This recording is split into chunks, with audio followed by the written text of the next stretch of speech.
നിത്യവും കണ്ണനെ നക്കി തുടയ്ക്കുന്ന,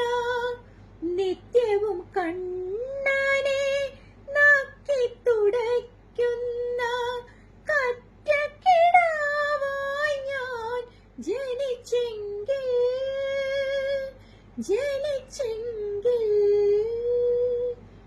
അഷ്ടമി രോഹിണി നാളിലും മനസ്സൊരു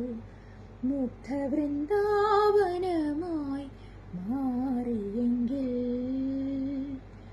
ഗോപികാരമണന്റെ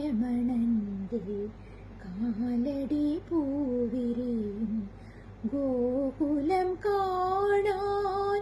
കഴിഞ്ഞെങ്കിൽ, ഒരു ഗോപികയാ